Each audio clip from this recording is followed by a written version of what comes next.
Alright, so picture this. Quiet suburban street. Late afternoon sun hitting those identical mailboxes like it's a brochure for peaceful American living. And then you hear it. Not birds, not kids playing, but a V8 engine revving like it's about to start a demolition derby. And before I even have time to process it, boom, my front gate explodes inward like it owed someone money. Yeah, that's how I met my neighbor. Now, my name's Daniel Reyes. I've been a structural engineer for almost 2 decades, mostly commercial security design, banks, warehouses, places where people actually try to break in on purpose, not suburban driveways, right? So I figured moving into a quiet HOA community outside Raleigh would be simple. Small house, corner lot, nothing flashy, just enough space to breathe, and most importantly, my own private driveway with a cedar gate I installed myself. Clean, sturdy, cost me about $1,200. Not cheap, but not insane either. 3 houses down lived Evelyn Carter, and man, if confidence could be bottled and sold, she'd be a billionaire. Big house, circular driveway. One of those fountains out front that looks like it belongs in a Vegas casino, and parked right in the center of it all. A pearl white Escalade. Always spotless, like it had its own personal assistant, which honestly wouldn't have surprised me. Now here's the thing. Evelyn hosted events. Constantly. Brunches, wine nights, charity lunches, book clubs. If there was a reason to gather people and subtly show off wealth, she found it. And at first, I didn't care. It's a free country, right? But what she didn't have was enough parking, and apparently, what I had looked like a solution to her. First time it happened, I honestly thought it was an accident. April afternoon, I'm inside reviewing blueprints, coffee in hand, everything calm. Then I hear that engine, loud, aggressive, and I look up just in time to see her Escalade jump the curb slightly, line up with my gate, and then, no hesitation, she floors it straight through solid cedar, with splinters, hinges ripped clean off, gate collapses like it's made of cardboard, and she just drives through. Like that was always the plan. I walk outside, still trying to process what I just saw, and there she is, stepping out like she just parked at a hotel valet, sunglasses on, phone in hand, and behind her, a line of guests already pulling into my driveway like it's overflow parking at a mall. I go, "Hey, what the hell was that?" She doesn't even flinch, just looks at me, tilts her head slightly, and says, "Your gate was blocking access." Blocking access to my own driveway. I laugh, not because it's funny, but because my brain needed a second to catch up. That's private property. And she just shrugs, actually shrugs. The HOA will handle it. Don't make this difficult. Don't make this difficult. That phrase stuck with me because it wasn't a misunderstanding, it was a decision. She had already decided my property was negotiable. Now, I replaced the gate. Same design, same cost, $1,200, figured okay. Maybe this was a one-time insane moment. People do weird things when they're stressed, right? Wrong. Week 2, pool party. More cars than her driveway could handle, and like clockwork, same engine, same speed, same impact, second gate gone. This time, I didn't even react right away. I just stood there watching like I was observing a case study. Because at this point, this wasn't random. This was behavior. I confront her again, harder this time, and she cuts me off mid-sentence. If your gate can't handle a car, maybe it shouldn't be there. That's when it clicked. This wasn't about parking. This was about dominance, control. She didn't see boundaries. She saw obstacles. Week 4, book club. I wish I was kidding. Third gate, same result, which shattered. Driveway full of strangers sipping wine like they didn't just park inside someone else's property after vehicular vandalism. 3 gates, $3,600, 6 weeks. And when I asked her, one last time, to cover the damage, she just smiled, not angry, not defensive, just dismissive. That's not my problem. Now, here's the thing about being a structural engineer. You spend your career thinking about force, resistance, failure points, what breaks and what doesn't. And standing there, looking at the remains of my third gate, I realized something. She wasn't wrong about one thing. My gates were too weak, not for normal use, but for someone like her.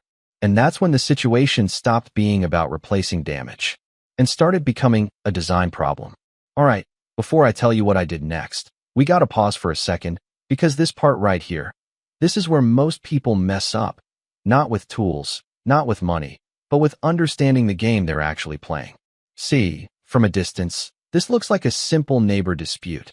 Damaged property, rude behavior, maybe call the HOA, file a complaint, move on. But that's surface-level thinking, and if you've ever dealt with someone like Evelyn, you already know surface-level solutions don't work on people who don't respect boundaries in the first place. According to standard procedure in most HOA communities, your driveway, especially if it's clearly within your lot line, is private property, not shared, not communal, not overflow parking, and any structure you build on it, like a gate, as long as it complies with height and visibility rules, is completely legal. Meaning what she did? That's not just rude. That's property damage, plain and simple. But here's where it gets interesting. From a legal perspective, intent matters a lot. If someone accidentally backs into your mailbox, that's one thing. Insurance handles it. Everyone moves on. But repeatedly driving through a gate, at the same speed, same angle, multiple times, that starts crossing into something else entirely. Something that insurance companies and courts don't take lightly. Because it's no longer negligence, it's a pattern. And patterns are evidence. Now let's talk psychology for a second. Because honestly, this is where the real story is. This is a psychological trap. People like Evelyn operate on an unspoken assumption that no one will escalate, that everyone else will stay reasonable, polite, patient, while they push further and further past boundaries, and every time nothing serious happens, it reinforces that belief. It tells them, see, there are no consequences. So what do? They go bigger. More guests, more pressure, more entitlement, until someone finally pushes back. But by then, the damage, financial and emotional, is already stacking up. And here's the part most people don't realize. If you respond emotionally, yelling, threatening, reacting impulsively, you actually strengthen their position because now you look like the problem. So the question becomes, how do you stop someone who doesn't recognize limits without becoming the bad guy yourself? Because whatever the answer is, it's not going to come from another wooden gate. So yeah, after that third gate was reduced to splinters and wine-sipping strangers were still using my driveway like it came with valet service, something in me just went quiet. Not angry, not loud, just focused. Because at that point, I wasn't dealing with a neighbor anymore. I was dealing with a repeat force problem. And when you deal with force, you don't argue with it, you engineer around it. I went back inside that night, sat at my desk, pulled out a blank sheet, and started sketching, not a gate, but a system, something that didn't just exist for aesthetics or privacy, something that could actually absorb and resist impact, because clearly, that was the only language being spoken here.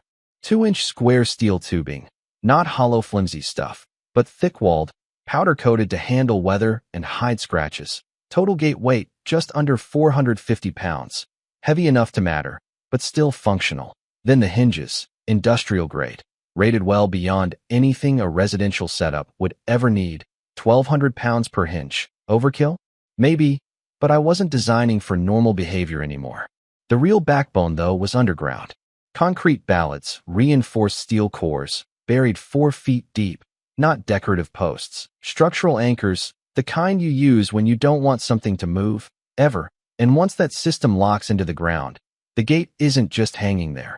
It becomes part of the earth. Total cost? About $8,500. Yeah, way more than a wooden gate. But I wasn't replacing a gate anymore. I was closing a loophole. Installation took a few days. Neighbors watched, some curious, some probably thinking I was overreacting, but I didn't explain. Because honestly, if you have to explain boundaries to someone, they already don't respect them. I also added cameras, not hidden, not subtle, clearly visible. Because documentation matters, especially when patterns are involved. And then, I waited. Not long. About a week later, Evelyn hosted another event. This time some kind of charity luncheon. More cars, more catering, more everything, and right on schedule, around 2 p.m. I heard it again. That engine. Same tone. Same confidence. I didn't rush outside this time. I already knew what was coming, so I just stood near the window watching. Her Escalade rolled up to the curb, paused for maybe half a second, like muscle memory kicking in, and then she pressed the gas. 15 miles per hour. Same angle. Same decision. Only this time, physics had changed. The moment of impact, it wasn't explosive like before. No wood shattering, no debris flying, just a deep, solid thud, like hitting something that doesn't negotiate. The gate didn't budge. Not an inch. The balance held. The hinges held. Everything held. Her Escalade didn't. Front bumper collapsed inward instantly. Hood crumpled like foil. Radiator burst. Fluid spilling underneath. And then, pop. Both airbags deployed, filling the cabin in a split second. Silence.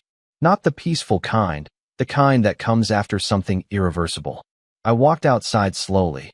Not rushing, not reacting, just observing, because that's what I do. I assess outcomes. She sat there for a second, stunned, hands still on the wheel, airbag deflated in front of her, trying to process why reality didn't match expectation. She stepped out eventually, a little shaky, but physically fine, staring at the gate, then at the front of her car, and then at me. And for the first time, no confidence, no shrug, just confusion. "What did you do?" she asked. And I remember thinking, that's the wrong question. "I built a gate." I said simple, because that's all it was. Now the damage? Not subtle. That Escalade, easily 65 grand, was done. Engine block cracked, cooling system destroyed, frame compromised. You don't fix that. You write it off. Meanwhile, my gate. A few scratches in the powder coating. That's it. Cameras caught everything.